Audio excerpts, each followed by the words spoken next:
Thank you. Well, I see we're here to get some real talk going on. This is a joy for me. Let me first give honor to Almighty God, who allowed us to come together today, woke us up this morning. Not everybody got that wake-up call. And we always pray, give us this day. And now we've given the day, what can we do with it? What good can we get from it? And it's clear to me with Director Miller that we're already getting some good from it. So I'm going to see what I can do to add a few things to it. Let me first thank the Journalism Club, the alumni, for doing this for 12 years in a row. You always pick up critical issues that people have to talk about, that need to be discussed. Because we have to talk the talk if we're going to walk the right walk. And so that's what this organization has done. I want to give them a round of applause for bringing this together like that. I'm Barry LeNoir, President of United Black Fund. We're a historic organization in our 44th year. We were founded by two incredible community leaders, Calvin and Wilhelmina Rollard. Both of them founded this organization in 1969, shortly after the Poor People's Campaign. And there are some of us here who might remember that Poor People's Campaign. I know Joe Elam, who you may not know, is an icon in the civil rights community nationally, particularly here in Washington, D.C., Professor Joe Elam. And of course, joining me tonight, the president of the D.C. chapter of the Southern Christian Leadership Conference, Commissioner Keith Silver, right in the back of the room. Both of those gentlemen were there at the Poor People's Campaign, as was I. But Calvin and Wilhelmina Rollard left the Poor People's Campaign, as many people did, frustrated and disheartened because Martin Luther King had been assassinated. And that took almost the heartbeat out of our community. But they didn't stop there.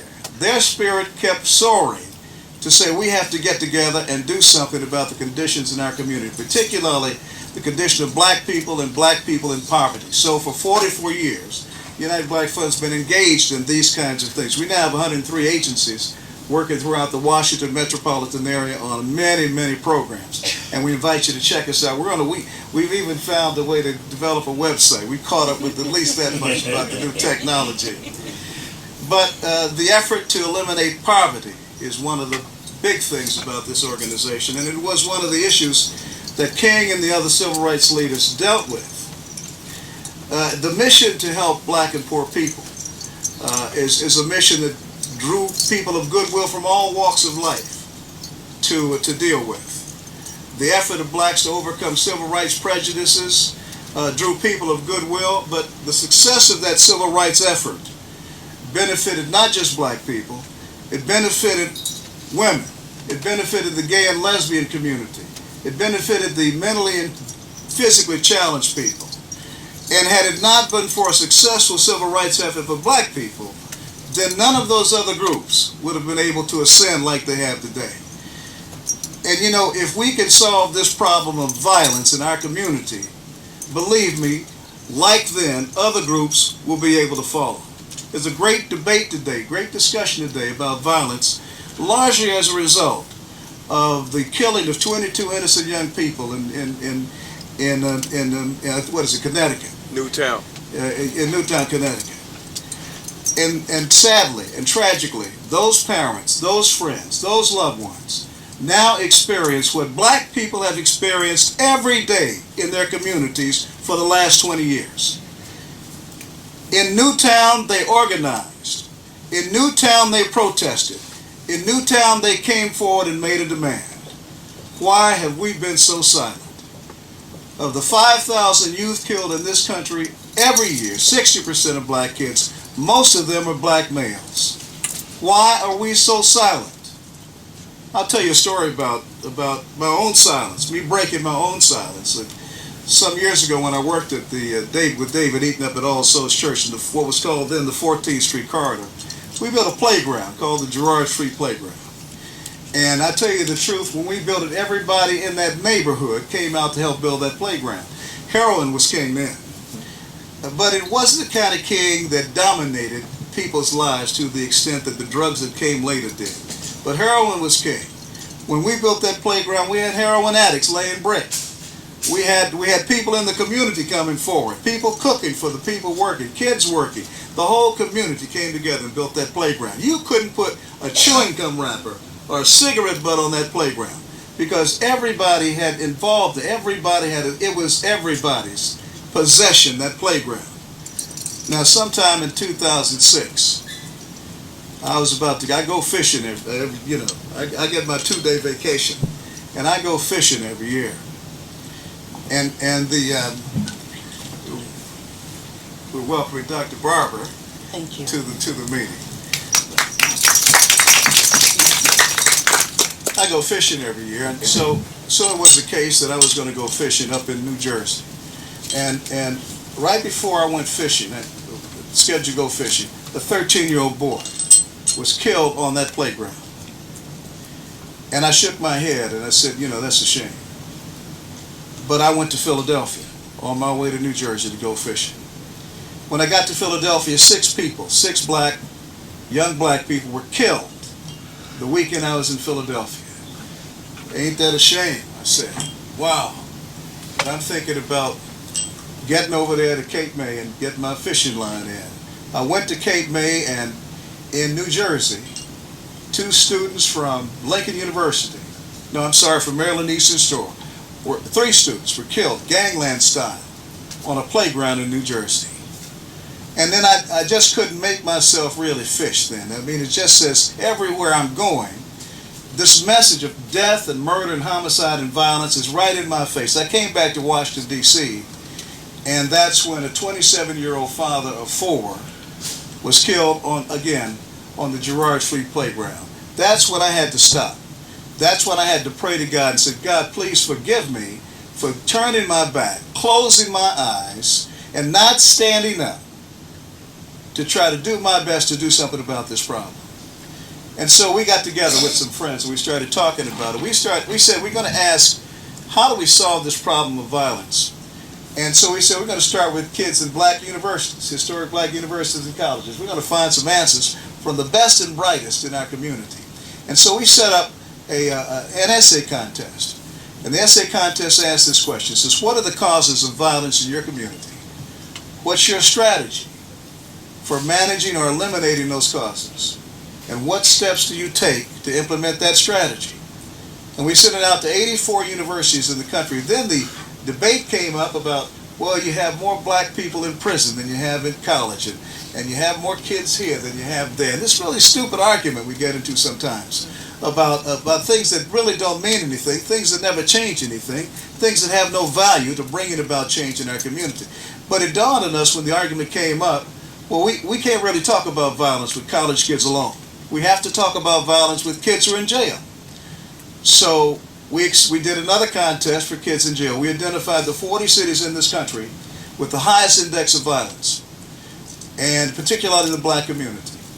And so we got in touch with corrections departments in those cities, and we said, we're going to do this thing. Here are the 3 questions we want, and we're putting cash awards up for people who win these contests. We're honored to say the state of Ohio put this in all 32 of their prisons. All over the country, this idea resonated, that prisoners and students, we said it was people in college and people incarcerated are going to help us find this answer. But we began to talk the right kind of talk. When people began to talk about the right things, the messages change. The state of Ohio asked us to, we had a 19 to 29-year-old target population for these 2 contests. The state of Ohio says, listen, we've got 185 kids here under 19. Can they participate in this contest? So we said, well, listen, we'll start a 3rd contest for kids 14 to 18, and it doesn't matter if you're in college or if you're incarcerated. If you want to be in this contest, well, it resonated in the 40 cities we did. In Springfield, Massachusetts, New Orleans, all over the country, people got a hold of this. And we're proud to say that Jackson, Mississippi put it in all 8 of their high schools. So we got 600 responses out of this, what was really an essay, an effort to identify what's going on in our community. And then we gave everybody in this who entered this contest a certificate saying, you talk the talk, now walk the walk. And that's what we want to do here today. But let me tell you some of the things people said that stick with me. let's look at the economic side of this problem, because there's an economic side to this. You see, when the only product you can sell is illegal, when the only product you can come out of your house, the only job you have coming out of your house, offers you an opportunity to sling a drug, an illegal product, then if you have a dispute with somebody who purchased that on credit, you can't take that person to court and collect your debt. It's self-enforcement, isn't it? Or if you have what you think is a franchise in this location, and you wake up one morning and somebody's got your location, you can't call the Better Business Bureau or Consumer Protection Agency to resolve that dispute. And so as long as this is the economic base in our community, then the problems of violence will persist. It's not complicated. We have to find a way to bend the purse of government in the direction of bringing jobs and employment to our community. This is what kids said in the essays. They said, well, can you get my father a job when he comes out of jail? That's another problem we'll talk about in a minute. Can you get my father a job when he comes out of jail? Can you get me a job? And look at what we do in our city. We're willing to spend $50 million to give kids jobs in the summer just to keep them quiet. Doesn't matter if they learn a thing or not. Doesn't matter if they learn any work ethic, if they produce anything at all, if they have any opportunity to advance. None of that matters. We're willing to spend $50 million to keep kids quiet in the summer. We'd be better off applying that money to keep them in school during school years. But we spend that money. Yet we're reluctant to give the parents anything, not even training that leads to a meaningful job. We're not willing to spend money unless there is a threat to the overall society when it comes to black people. And I'm talking about black people here. I'm not, the reality is that the problems that descend in this country, statistically, identify black people in every category you can think of. Every statistical analysis, health, economics, education, job, births out of wedlock, all of those things show a statistical nightmare in our community. But again, where is the protest for this? Why are we not protesting? We wouldn't have any civil rights just because our forebears were slaves. That's not the way this works. We have civil rights because people of goodwill, organized, left their jobs, left their schools, went to lunch counters, went to the hotbeds of racism in the South and the North, and confronted that, organized themselves to confront it at least, and work to find solutions to it. We're not going to solve the problem of violence in our community if we don't solve the economic problem that's baseline in every community. Now, of course, I said we came back. We did this contest. I spent 14 years in some of the most violent communities in this city, bar none. 17 homicides in 14 years. I've held kids with holes in their head in my hand taking their last breath. I've had women run into my office who witnessed a murder and were shot themselves and pretended to be dead to run to my office for sanctuary. It's personal with me. And it's got to be personal with you. Without having to hold somebody where the blood is running. It's got to be personal with you. If it's not personal, we'll never get it. We'll never spend the time it takes to get this done. We have to have the political will to organize, to insist that government deal with these issues, to insist that communities have resources that are brought to them. Kids spend 80% of their growing time outside of school. Look at all the time we spend talking about what's going on in schools, in public schools, in charter schools. That's 20% of a kid's growing up time. But kids spend 80% of their time in their neighborhoods, in their households. And if we don't do a better job of bringing resources and experiences to those neighborhoods, we'll never whip this problem. We have to challenge the neighborhoods for the public space. We have to have the courage to stand up to the drug thugs and say, listen, no harm. We're not against you. We're just for something positive for the children coming behind you. And if we can't get our churches out, our faith community, to stop building these cathedrals of whatever they are. Excuse me, because I was raised in, I'm not unchristian, don't get me wrong. But I'm saying that enough is enough. Come out and do something about this. We have the resources. They're available. We just have to have the demand and the willpower to tackle these problems. Now, the last thing I'm going to say is this. Integrated in all of these things is the phenomena that blacks have been incarcerated in this country in an unholy way. It's a new form of slavery. And when we recognize that in D.C. the estimate was that 2,500 people are released from prison in D.C. every year. And now, when you think about what happens to people in prison, we ought to be demanding, just like the lesbian community, gay and lesbian community demanded something at the Supreme Court, just like the abortion and anti-abortion activists demand something. We ought to be demanding that they stop the cruel and unusual punishment where people go to prison expecting to be brutalized, gang beaten, and raped. And those are our, what's our prison percentage? Look at all the black males in prison being subjected to that horrifying experience and being released into the community with no orientation, no job, no place to live. And 50% expected to revolve right back in. So it comes down to, what do you want to do? What do you want for your children? What do you want for your community? What do you want for the people whose legacy you stand on? The slaves who endured much more brutal things than we can endure. Whose horrifying conditions we don't even want to contemplate. What do you want to do to get that done? What do you want to do? And what will you do?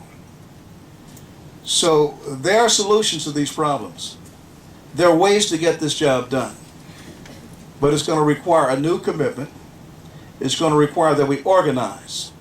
It's going to require that we set some of these things aside that we look for in life. And we have to bring the same political muscle to the table that we brought years ago to ensure the right to vote, to ensure the right to sit at a lunch counter and have a soda, to ensure the right to go to school where we choose, to live where we want to live. But my goodness, don't we want to live at all? Don't we want to have that right for our children to live? Now, the last thing I'm going to say, and I know I'm probably way over my time, is this. We have a cultural battle on our hands, too.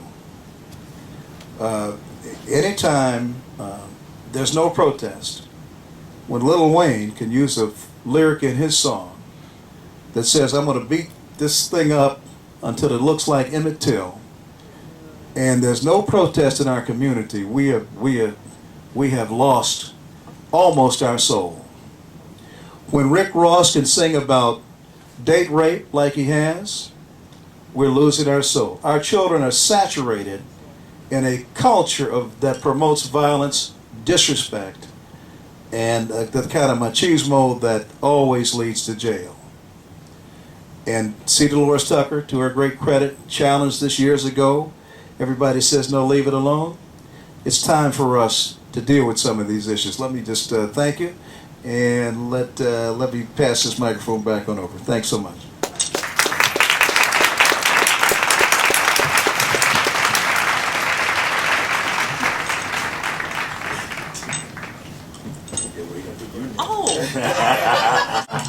I'm chatting. We had an interview earlier, and I hope you get an opportunity to see it. Ed puts them up on YouTube. So if you go to UDC Forum, you will see the interview that Mr. LeNoir did earlier. And so you know how dynamic it was just from listening to him.